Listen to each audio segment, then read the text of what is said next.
혹시 이런 적 있으신가요? 모임에서 별 말도 없는 한 사람에게 모든 시선이 저절로 가는데 정작 내가 말하면 공기처럼 흩어지는 경험 말입니다. 하버드 안바디 로젤탈 연구는 단 2초의 비언어 관찰만으로도 상대에 대한 평가가 한 학기 뒤까지 거의 바뀌지 않는다고 말합니다. 그 2초 안에 새어나가는 것이 바로 아우라입니다.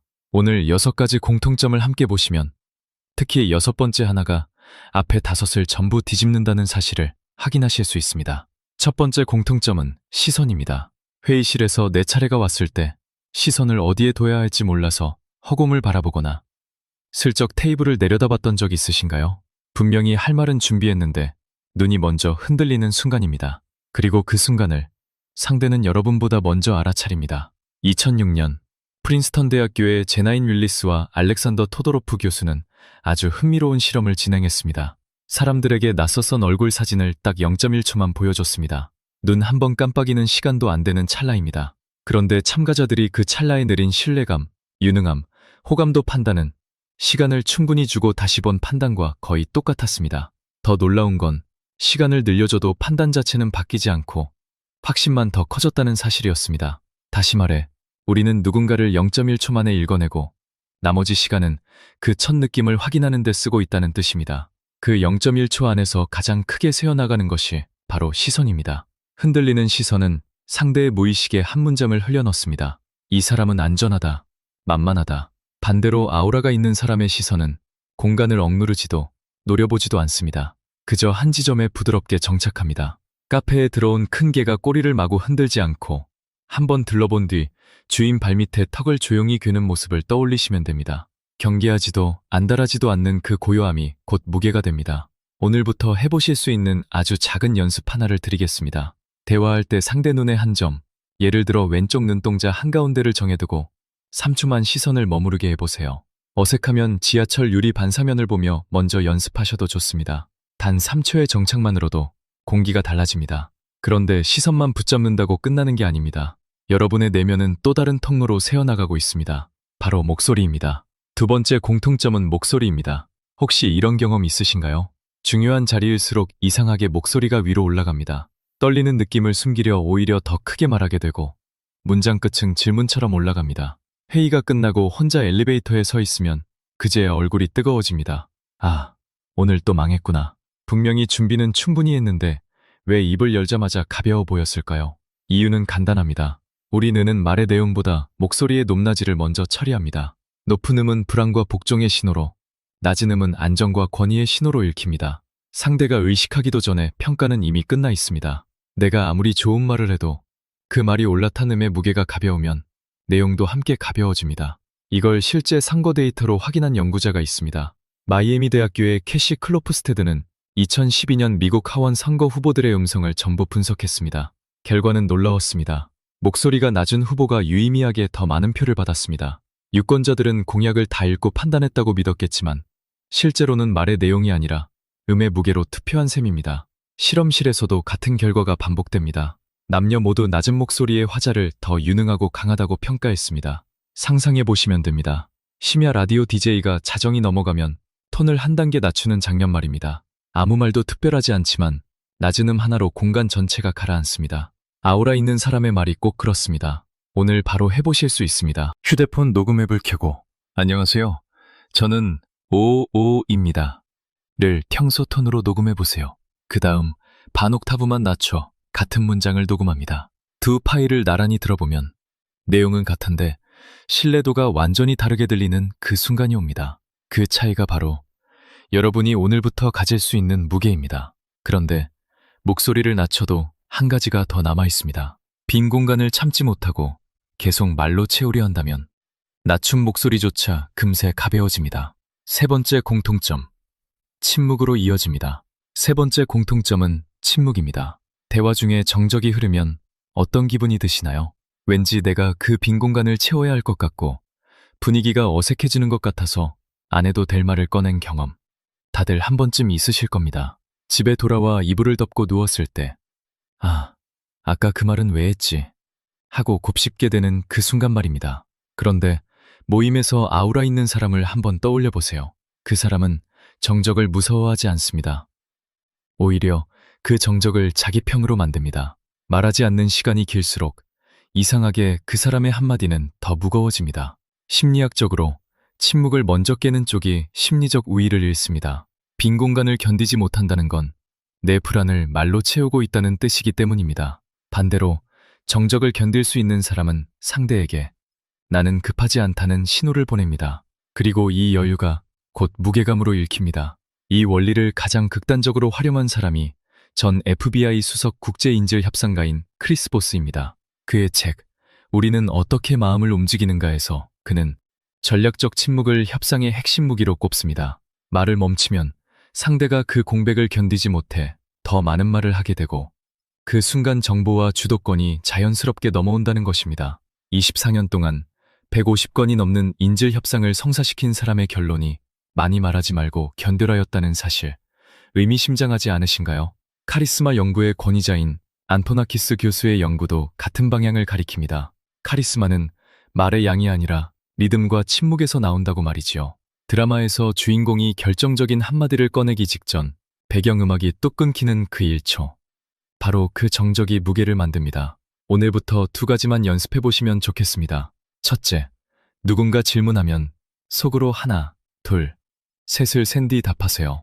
처음엔 어색하지만 며칠만 지나도 상대의 눈빛이 달라지는 게 느껴지실 겁니다. 둘째, 카톡 답장을 30초만 의도적으로 늦춰보세요.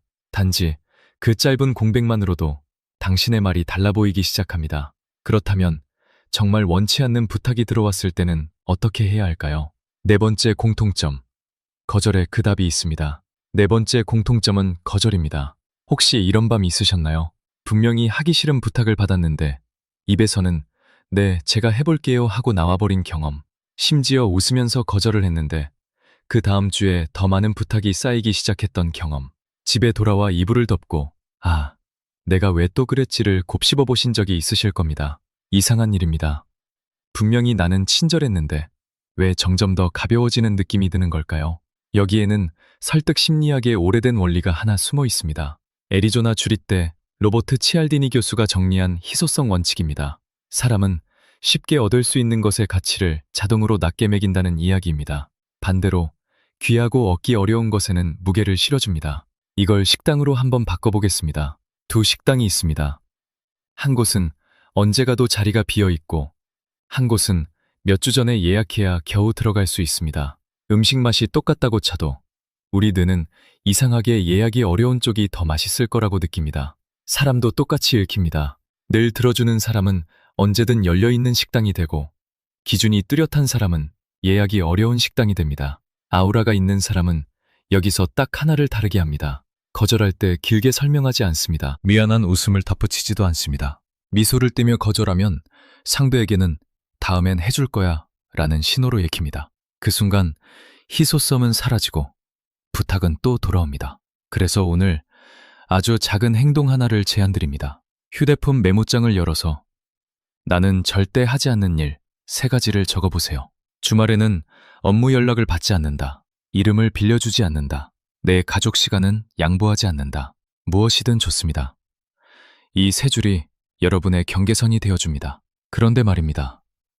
시선, 목소리, 침묵, 거절. 이 4가지를 다 갖춘 사람에게서도 아우라가 느껴지지 않는 경우가 있습니다. 진짜 이유는 따로 있습니다. 5번째에서 만나보시죠. 5번째 공통점은 아우라가 퍼지는 진짜 경로입니다. 혹시 이런 경험 있으신가요? 어떤 사람 옆에 있으면 이유 없이 기분이 풀어지고 나도 모르게 자신감이 차오르는 느낌. 반대로 어떤 사람 앞에서는 딱히 싫은 말을 들은 것도 아닌데 왠지 어깨가 움츠러드는 경험 말입니다. 우리는 보통 이걸 저 사람이 아우라를 뿜어낸다고 표현합니다. 그런데 여기서 많은 분들이 한 가지를 놓치십니다. 아우라는 뿜어내는 것이 아니라 상대의 뇌가 자동으로 복사해가는 것입니다. 1992년 이탈리아 파르마 대학교의 신경과학자 자코모 리촐라티 팀이 우연한 발견을 합니다. 원숭이가 땅콩을 집을 때 특정 뇌세포가 반응하는 걸 관찰하던 중 연구원이 땅콩을 집는 모습을 그냥 보기만 해도 원숭이의 같은 뇌세포가 똑같이 반응한다는 사실을 발견한 것입니다. 직접 움직이지 않고 지켜보기만 했는데 말입니다. 이게 바로 거울 뉴런입니다. 상대를 따라하게 만드는 뇌세포죠. 사람도 마찬가지입니다. 우리는 눈앞에 있는 상대의 표정, 자세, 목소리, 호흡의 리듬을 무의식적으로 베껴옵니다. 그리고 여기서 더 놀라운 일이 벌어집니다. 1993년 심리학자 해프필드와 카시오포 연구팀은 사람이 상대의 비언어 신호를 따라하면 그 사람의 감정까지 함께 따라간다는 사실을 밝혀냅니다. 이걸 감정이 옮겨가는 현상, 정서전염이라고 부릅니다. 다시 말해, 내 안이 흔들리면 상대의 뇌 안에서도 흔들림이 복사됩니다. 내가 안정되어 있으면 상대의 신경계도 따라 안정됩니다. 말로 아무리 저 괜찮아요라고 해도 소용이 없습니다. 우리의 의식은 말에 속지만 거울 뉴런은 비언어 신호에 반응하기 때문입니다. 내면의 상태가 그대로 새어나가는 것입니다. 2017년 토론토 대학교의 취샤이 연구팀은 여기서 한 걸음 더 나아갑니다. 고작 5초에서 30초짜리 비언어 관찰만으로도 그 사람의 카리스마 수준을 꽤 정확하게 예측할 수 있다는 사실을 증명해냅니다. 당신이 입을 떼기도 전에 상대의 뇌는 이미 당신을 복사하고 결론을 내린 상태인 겁니다. 그래서 아우라 있는 사람들의 비밀은 의외로 단순합니다. 자기 자신을 먼저 안정시킵니다. 그러면 주변 사람들의 신경계가 자동으로 따라 안정됩니다. 방에 들어가는 순간 공기가 바뀐다는 말은 시적인 표현이 아니라 과학적 사실인 셈입니다. 오늘부터 한 가지만 해보시면 됩니다. 중요한 자리에 들어가기 전 딱 2분. 아무것도 하지 말고 혼자 조용히 앉아 계십시오. 핸드폰도 내려놓고 호흡만 바라보는 겁니다. 이 2분이 당신의 신경계를 정착 상태로 만들어줍니다. 그리고 그 안정은 방에 들어가는 순간부터 주변 사람들에게 그대로 복사됩니다. 그런데 여기까지 5가지를 다 익히셔도 이 하나가 빠지면 모든 것이 한순간에 무너집니다. 평소에는 되는데 유독 그 사람 앞에서만 무너졌던 경험 다들 있으시죠? 왜 그런 일이 벌어지는지, 그리고 그걸 뿌리부터 바꾸는 마지막 6번째 공통점을 이어서 보여드리겠습니다. 마지막 6번째 공통점입니다. 그리고 이 하나가 앞에 5을 전부 가능하게 하는 뿌리입니다. 혹시 이런 경험 있으신가요? 혼자 있을 때나 편한 사람 앞에서는 분명 멀쩡했습니다. 시선도 편안하고 목소리도 차분하고 침묵도 견딜만 했습니다. 그런데 상사 앞에서, 부모 앞에서, 혹은 유난히 기센 그 한 사람 앞에만 서면 앞에 5가지가 순식간에 다 무너집니다. 목소리가 다시 올라가고, 시선은 떠돌고, 침묵은 무서워지고, 거절은 사라집니다. 왜 평소엔 되던 것이 특정 사람 앞에서만 무너질까요? 이것을 설명하는 개념이 머레이 보웬이라는 가족치료 심리학자의 자기 분화입니다. 어렵게 들리지만 뜻은 단순합니다. 내 중심을 잃지 않는 힘, 타인의 불안과 기대가 내 안으로 밀려 들어올 때 그것에 섞이지 않고 나를 지키는 힘입니다. 자기 분화가 낮으면 앞에 5기술이 아무리 좋아도 압력 앞에서 무너집니다. 반대로 자기 분화가 높으면 시선도 목소리도 침묵도 거절도 애써 연습하지 않아도 자연스럽게 흘러나옵니다. 뿌리가 튼튼하니 잎사귀가 저절로 펴지는 것입니다. 실증 연구가 이것을 뒷받침합니다. 자기 분화 척도로 측정한 결과 분화 수준이 높을수록 불안과 우울이 유의미하게 낮았고 관계 만족도는 높았습니다. 한 연구에서는 내 기준으로 선다는 요인이 불안의 40%, 우울의 48%를 설명했습니다. 내 중심이 서 있느냐가 내 감정의 절반을 결정한다는 뜻입니다. 그런데 여기서 많은 분들이 묻습니다. 그건 타고나는 거 아닌가요? 저는 원래 약하게 태어나서요. 아닙니다. 2022년 마운트 사이나이 의과대학 연구진은 사람이 상대의 사회적 위계를 감지하는 뇌회로, 즉 세로토닌 회로를 추적했습니다. 결론은 놀라웠습니다. 이 회로는 유전으로 고정된 것이 아니라 경험으로 다시 설계된다는 것입니다.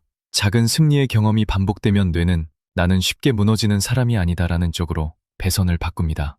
아우라는 유전이 아닙니다. 설계할 수 있는 구조물입니다. 그래서 오늘 드리는 마지막 문장이 가장 중요합니다. 아우라는 뿜어내는 것이 아니라 흔들리지 않는 것입니다.